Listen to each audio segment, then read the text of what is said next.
बोलिए वृंदावन बिहारी लाल की। परम श्रद्धे श्री हनुमान जी महाराज की कृपा से हम भागवत महापुराण में श्रवण करेंगे। ये हमारा सौभाग्य है कि आज हमें ये शुभ अवसर मिला है। भगवान ठाकुर जी की कृपा सदैव ऐसी ही सब पर बनी रहे। तो इस प्रकार से महाराज और हम चलते हैं मथुरा की ओर। मथुरा में जो है यहाँ कंस ने और कंस को पता हुआ कि कृष्ण बलराम और बड़े हो चुके हैं, तो यहाँ नारद जी ने आकर के और कंस से जाकर के कहा, महाराज तुम्हारा मानने वाला जो है वो ब्रज में और धीरे धीरे धीरे धीरे करके बड़ा हो रहा है। तो यहाँ कंस कहता है वो है कहाँ और उसको कैसे बुलाया जाए। तो नारद जी जाकर के और कंस से कहते हैं कि परसों ही तुम आकर के और उस ब्रजवासी का अंत कर दो, उस कन्हैया का अंत कर दो। बोले वो मिलेगा कहाँ? बोले उसकी चिंता मत करो, उसको तो हम बता देंगे कि वो कहाँ मिलेगा। इस प्रकार से कन्हैया के पास और नारद जी आते हैं और नारद जी आकर के कन्हैया से भी कहते हैं कि हे प्रभु, इसी लीलाओं में भूले रहोगे कि उस काल का भी अंत करना है। तो जैसे ही कन्हैया के पास आकर के और नारद जी ने कहा और कहा, भगवान परसों आपको उसका अंत करना है, तो दोनों को एक ही तारीख दे दी। परसों की तारीख उधर कंस को जाकर के और परसों की ही तारीख इधर कन्हैया को। तो यहाँ कंस ने आकर के और एक आपातकालीन सभा बुलाई और सभा बुला करके और उस सभा को संबोधित किया और उस सभा को संबोधित करते हुए उद्धव जी को बुलाया और उद्धव जी से कहते हैं कि आपको कृष्ण बलराम को लेने के लिए और वृंदावन जाना है। तो उद्धव जी के सोचते हैं अपने मन में कि ये दुष्ट उन दोनों को मार देगा और उन दोनों को मार देगा तो उसका जो महापाप है वो हमें भोगना पड़ेगा। इस प्रकार उद्धव जी और अपने मन में विचार कर ही रहे थे कि अगर जाते हैं तो भगवान का दर्शन प्राप्त होगा और अगर नहीं जाते हैं तो ये दुष्ट हमें मार देगा। इस प्रकार उद्धव जी को और वृंदावन की ओर प्रस्थान किया।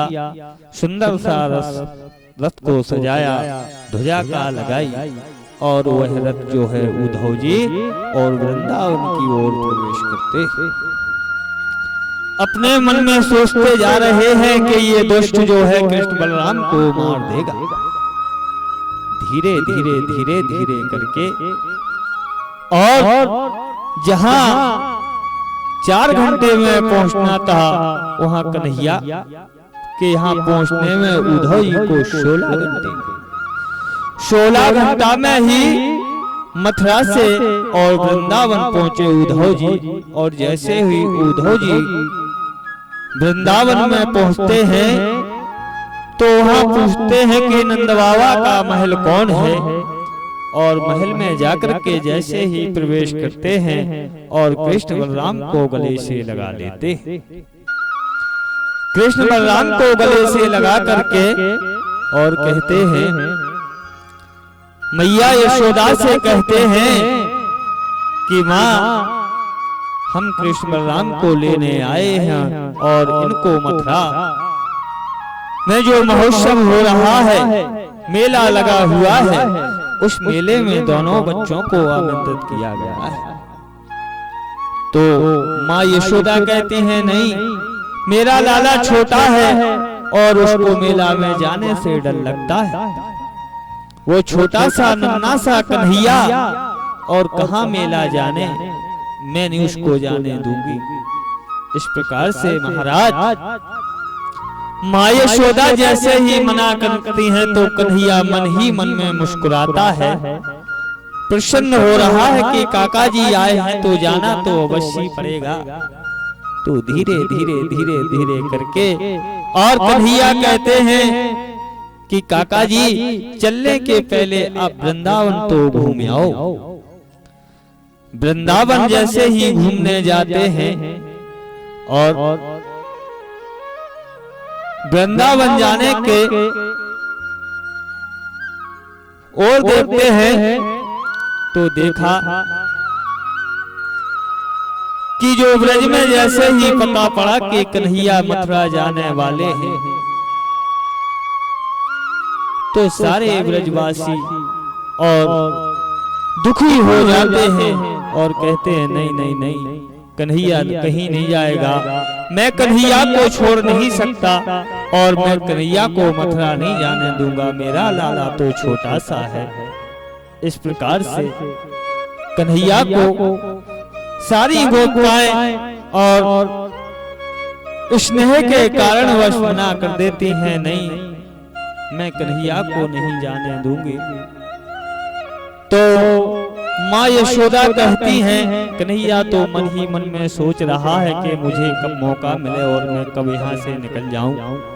तो माँ यशोदा प्रेम के कारण वशीभूत होकर वो कहती हैं वो मेरा लाला है, वहाँ कौन उसको खाना देगा, कौन माखन देगा, कौन मिश्री देगा, मेरा कन्हैया तो माखन ही मिश्री खाता है, कौन उसे गोदी में अपनी सुलाएगा और कौन लोरी गाएगा, मेरा लाला ऐसे नहीं सोने वाला है। इस प्रकार कन्हैया सोच रहे हैं कि माँ जाने तो देगी नहीं, प्रेम के वशीभूत, और कन्हैया माँ से हट करने लग जाते हैं। माँ मुझे मेला देख के मैं 2 दिन में आ जाऊंगा और मैं 2 दिन के लिए ही जा रहा हूँ और 2 दिन बाद आ जाऊंगा।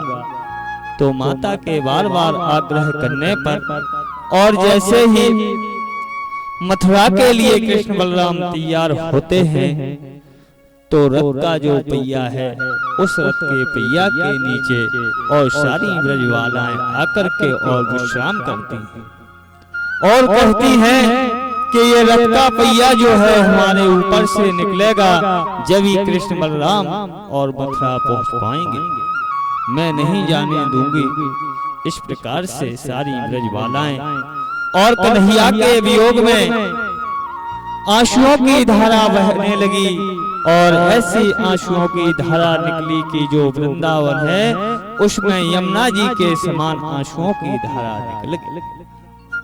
तो महाराज जैसे ही रथ वृंदावन मथुरा की ओर बढ़ा तो यहाँ कंस ने सारे मथुरा में और आग ढिढोरा पिटवा दिया कि कोई कृष्ण बलराम की और चंदन पूजन फूल कोई आदर और सम्मान नहीं करेगा। जैसे ही कन्हैया का मथुरा में प्रवेश होगा और दोनों का वध कर दिया जाएगा। धीरे धीरे धीरे धीरे धीरे करके और कन्हैया जो है मथुरा में प्रवेश करते हैं। जैसे ही मथुरा में प्रवेश किया सज्जनों तो सारे मथुरा में कंस का आर्डर था कि कोई भगवान की पूजा नहीं करेगा और सारी गोपिकाएं जो है अपने छत की अटारियों पर ऊपर चढ़ जाती हैं और ऊपर से फूलों की वर्षा करती हैं। कन्हैया धीरे धीरे धीरे धीरे धीरे करके और मथुरा में प्रवेश करता है। सबने कन्हैया का सम्मान किया, सबने फूलों से आदर किया।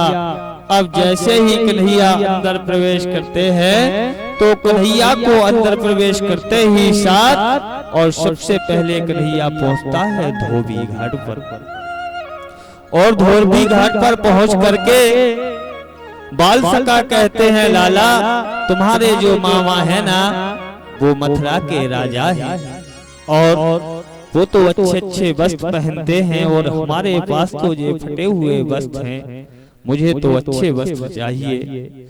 लाला कहता है चिंता मत करो, मैं उसका भी बंदोबस्त करता हूँ। तो इस प्रकार कन्हैया और धोबी घाट पर पहुँचते और उस धोबी से, जो कंस का धोबी है, उससे जाकर के कहते हैं तुम्हारे जो राजा के वस्त्र हैं ये हमारे ग्वाल बालों के लिए चाहिए। तो धोबी अहंकार के वशीभूत और राजा के वश में आकर के कहता है तुम ठहरे ग्वाल और ये वस्त्र तुम्हारे वस्त्र की बात नहीं है, ये वस्त्र तो राजा के हैं और राजा के वस्त्र मैं कैसे दे सकता हूँ। और कन्हैया ने सारे वस्त्र छीन लिए और उस धोबी में जाकर के एक लगाया और उसका प्राणांत हो गया। बोलिए वृंदावन बिहारी लाल की जय। ऐसे करके और धीरे धीरे अब वो लाला जो है कन्हैया के ग्वाल सका है वो 3 फुट के, वो वस्त्र हैं 6 फुट के। तो कन्हैया से कहते हैं सुनो लाला, हमें शर्म लग रही है। बोले क्यों? बोले ये वस्त्र जो है ना नीचे ऐसे जा रहे जैसे झाड़ू लगाते हैं। बोले उसकी भी तुम चिंता मत करो, हम उसका भी प्रबंध करते हैं। आगे की ओर जैसे ही बढ़ते हैं तो वहां मिलता है एक दर्जी का घर और उस दर्जी से जाकर के कन्हैया ने कहा कि जो वस्त्र हैं वो मेरे सखाओं के ने ठीक ठाक कर दो। तो उस दर्जी भी कंस का था लेकिन वो प्रेम जो है कन्हैया से रखता था। तो कन्हैया के ग्वाल वालों के सखाओं के वस्त्र दर्जी ने फुटफाट कर दिए। बोले कन्हैया ये तो सब ठीक है लेकिन अब कम से कम माथे पर चंदन तो होना चाहिए। बोले उसकी भी चिंता मत करो, मैं उसका भी प्रबंध करता हूँ। इस प्रकार कन्हैया जैसे जैसे जैसे मथुरा में और आगे बढ़ते हैं तो वहां से एक 3 टेढ़ी जो है महिला आती है और वो कौन है? कंस की दासी। वो कंस को चंदन घिसती है कुब्जा। और कन्हैया ने कहा ये चंदन किसके लिए ले जा रही हो? तो वह कहती है ये कंस का चंदन है, इसे आप लोग नहीं लगा सकते हो। इस प्रकार से महाराज कन्हैया कहता है सुंदरी जो चंदन हमारे माथे पर लगा दो। तो कुब्जा नाम की जो स्त्री है वो गदगद हो जाती है और ऐसे घूंघट निकाल करके देखती है कि आज पहली बार किसी ने मुझे सुंदरी बोला और मैं धन्य हो गई। इस प्रकार से महाराज कन्हैया ने सुंदरी तो कह दिया, वो तो 3 टेढ़ से टेढ़ी है। और जैसे ही जाकर के कन्हैया ने उसको हाथ से इशारा किया और वो परम सुंदरी बन गई। बोलिए वृंदावन बिहारी लाल की जय। चंदन हो गया, कपड़े हो गए, अब धीरे धीरे धीरे धीरे पहुंचते हैं कंस महल की ओर। तो कंस मुष्टक चाणूर सब द्वारे पे दरवाजे में खड़े हैं और जैसे ही कन्हैया को देखा तो कंस और चाणूर मुष्टक से और कन्हैया का युद्ध आमना सामना हो गया और कन्हैया ने दोनों का प्राणांत कर दिया। धीरे धीरे धीरे महल में पहुंचे और पहुंच करके देखा कि मामा जी कहाँ है। तो मामा जी तो महाराज सिंहासन पर बैठे हुए थे।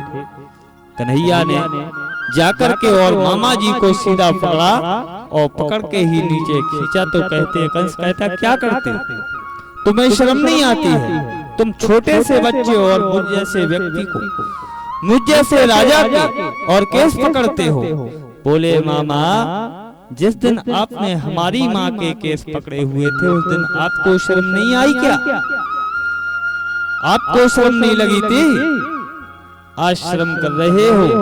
और कन्हैया ने जाकर के और सीधे केस पकड़े और केस पकड़ करके और सिंहासन से नीचे पटक दिया और नीचे पटक करके जैसे ही एक मुक्का मारा और कंस का प्राणांत हो गया। बोलिए वृंदावन बिहारी लाल।